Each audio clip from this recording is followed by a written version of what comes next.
My name is Emily Carter. I am 39 years old, and I am telling you this because what happened to me can happen to anyone.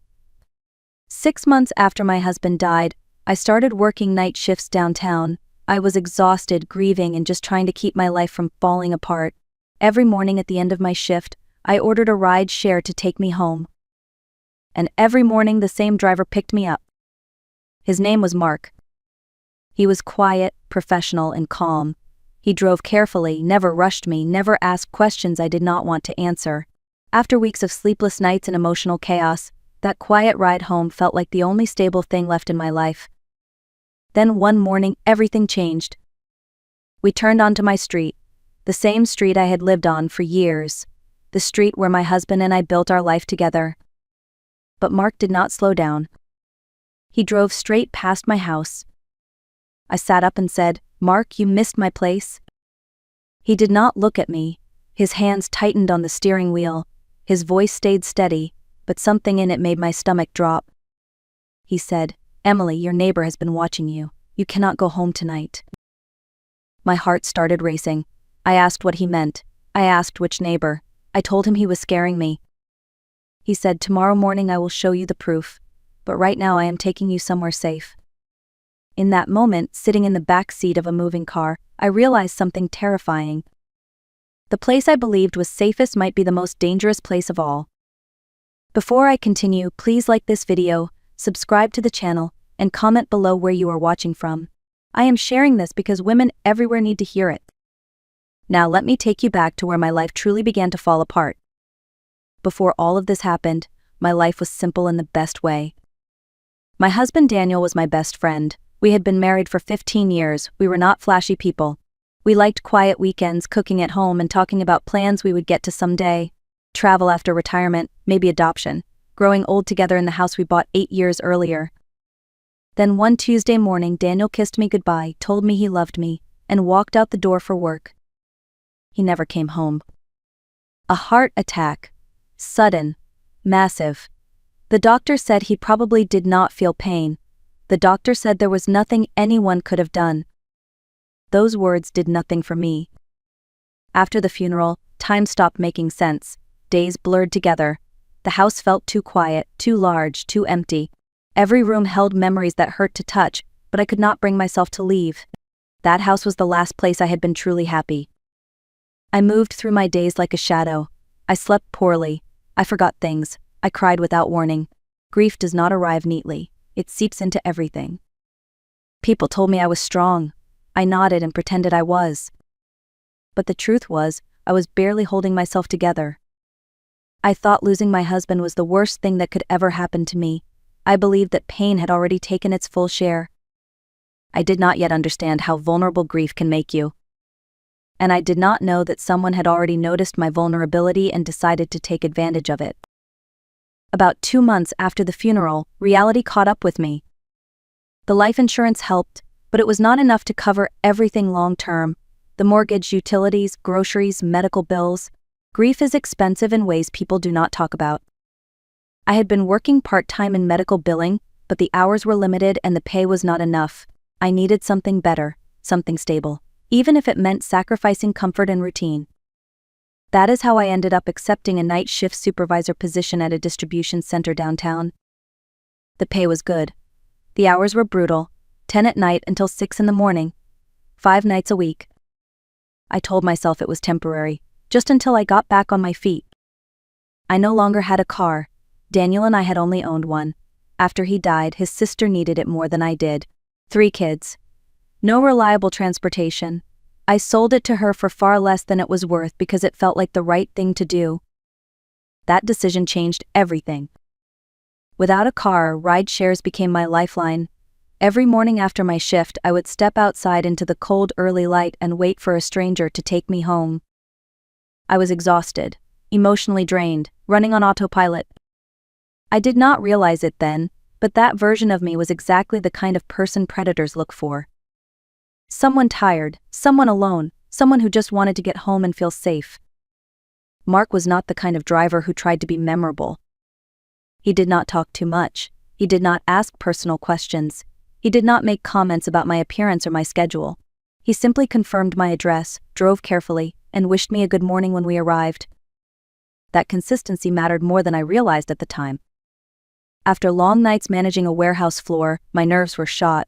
The quiet in Mark's car gave me space to breathe. Sometimes we talked about neutral things like traffic or weather. Sometimes I sat in silence with my eyes closed. After a few weeks, I mentioned that my husband had died. I do not know why I told him. Maybe because I was tired of pretending everything was fine. Maybe because grief makes you say things you normally keep locked away. Mark listened. He did not interrupt. He did not offer empty comfort. Then he told me his wife had passed away several years earlier. There was no dramatic conversation, no emotional exchange, just an understanding that sat quietly between us after that. What I did not know was that Mark was paying attention in ways I was not. While I was lost in my thoughts, he noticed patterns. He noticed timing. He noticed a man across the street who seemed to be watching my house a little too closely. Mark was not looking for trouble. But he was not willing to ignore it either.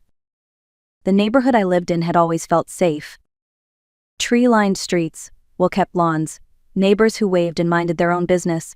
It was the kind of place people described as quiet and boring, and I used to think that was a good thing. The man who lived directly across from me was named Howard Blake. Mid-40s, average height. Thinning hair, nothing about him stood out. His house was a little more neglected than the others. Overgrown bushes, paint that needed attention, but nothing alarming. Before my husband died, I had only exchanged a few polite waves with him. Once he offered to help fix a fence after a storm. My husband declined. Another time he mentioned yard work. Again we said no. After the funeral, Howard came to my door with a sympathy card and flowers. He told me he was sorry for my loss, and that if I ever needed anything, I should let him know. I thanked him and closed the door. A few weeks later he knocked again. He said he noticed my gutters looked clogged. Asked if I wanted help. I told him I had it handled. He smiled and said the offer was always there. At the time I thought he was just being neighborly, maybe a little awkward, maybe lonely. Looking back now, every one of those interactions feels different. They were not random, they were calculated. He was not offering help. He was positioning himself.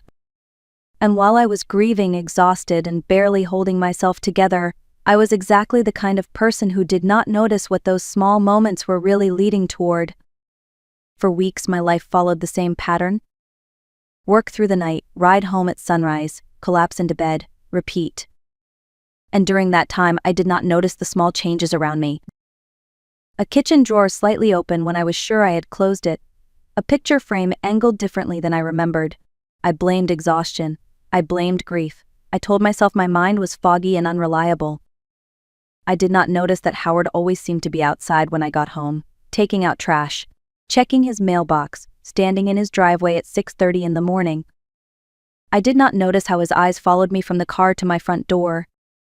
I did not notice how carefully he timed his movements to intersect with mine. But Mark noticed. At first he thought it was coincidence, an early riser, a bored neighbor, but something about it felt off, the repetition. The way Howard seemed more focused on my house than his own. So Mark started paying closer attention. He noticed Howard standing in an upstairs window some mornings. He noticed him watching us pull up. He noticed him lingering longer than necessary. While I was dismissing my instincts, Mark was listening to his. And that difference almost cost me everything. One Thursday morning, about 6 weeks into my new routine, my shift ended in chaos. A late shipment arrived, systems went down, tempers flared. By the time I clocked out, my body felt heavy and my mind was numb. Mark picked me up like always. I got into the back seat, thanked him, and leaned my head against the window. We had been driving for about 10 minutes when he spoke. "Emily, I need to talk to you about something." His voice was different, calm but tight, focused. I opened my eyes. "What is wrong?" "Not here," he said, "when we get closer to your place. But I need you to trust me. What I am about to do is for your safety." My heart started beating faster. "Mark, you are scaring me." "Please trust me," he said again. The rest of the drive felt longer than usual. My thoughts raced. Had there been a break-in? Was there police activity on my street? Was something wrong with my house? Then we turned onto my road. The familiar houses passed by, the same trees, the same driveways. And Mark did not slow down. He drove straight past my house. "Mark," I said sharply, "you missed my place." "I know," he replied. "Your neighbor has been watching you. You cannot go home tonight." My chest tightened. "What are you talking about? Which neighbor?" "The man across from you," he said. "Howard Blake. I have been noticing things for the past 2 weeks. And this morning I saw enough to know you are not safe." I felt dizzy. My hands started shaking. Mark took a turn away from my street and said quietly, "I am taking you somewhere safe. We will talk there, and tomorrow morning I will show you proof." In that moment I realized something terrifying. The routine I trusted had just been shattered, and the place I was desperate to get back to was no longer safe. Mark drove to a 24-hour diner a few miles away. One of those places with bright lights, vinyl booths, and the feeling that nothing bad can happen because someone is always awake. He parked the car and turned to face me. "I know this sounds unbelievable," he said. "I know you might think I am overreacting. But I promise you, Emily, I would not scare you like this without being sure." "Show me," I said. My voice was barely steady. Mark unlocked his phone and handed it to me. The photo gallery was already open. "I am going to get us a booth and some coffee," he said. "Take your time. When you are ready, come inside." He stepped out of the car, leaving me alone with his phone and a silence that felt too loud. The first photo showed my house in the early morning light. Then I saw him. Howard. He was standing in the upstairs window of his house, directly across from mine. I swiped to the next image. It was zoomed in. He was holding binoculars, pointed straight at my living room. My stomach dropped. I scrolled again. A photo of Howard at my mailbox. Another zoomed-in shot showed him sorting through my mail. Next photo. Howard walking up to my front door while the house was dark. His head turned slightly, like he was checking to see if anyone was watching. Another image showed him standing in his yard with a camera. Not a phone, a camera with a long lens. My hands started shaking as I kept scrolling. Then I saw the video. The timestamp was from that morning. Howard walked out of his house, looked around, crossed the street, and walked up to my front door.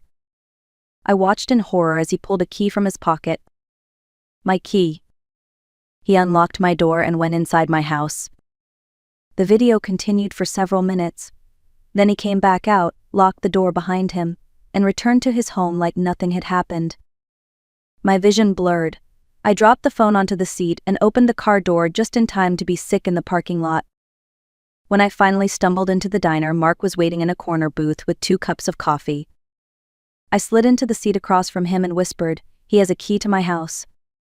Mark nodded slowly. And then he said something that made my blood run cold. "This morning I think he went upstairs. I think he may have put something inside your home." Cameras, recording devices. In that moment I understood that my house was not just being watched. It had already been violated. Mark did not let me go home. He drove me straight to a small hotel a few miles away. Nothing fancy. Clean. Quiet. Safe. He paid for the room and walked me to the door, making sure the lock worked before he left. He told me to keep the lights on, keep my phone charged, and call him if I needed anything. I nodded, but I do not remember saying much. My body was moving, but my mind was somewhere else. Inside that hotel room, everything came crashing down. I sat on the edge of the bed, fully dressed, lights blazing, heart racing at every sound from the hallway. I kept replaying the video in my head. The key. The door opening. The man walking into my home like it belonged to him. I did not sleep, not even for a minute. I searched Mark online because fear makes you question everything. His driver profile. Hundreds of 5-star reviews, years of driving, no red flags. Then I searched Howard. Divorced, IT job downtown, no criminal record. Just a normal man. And that terrified me more than anything else. Because if Mark had not been paying attention, if he had not cared enough to notice patterns and collect proof, I would have walked into my house that morning. I would have showered, changed clothes, and gone to bed, completely unaware that someone had already been inside my home. Someone who knew my schedule. Someone who had a key. and I realized something that made my chest tighten. If I had gone home that morning, I might not be here telling this story now. Morning came slowly. When the sky finally began to lighten, I felt like I had aged years overnight. At 7 sharp, I called Mark. He answered immediately and told me he was on his way. We drove to the police station in silence. I kept my hands folded in my lap because they would not stop shaking.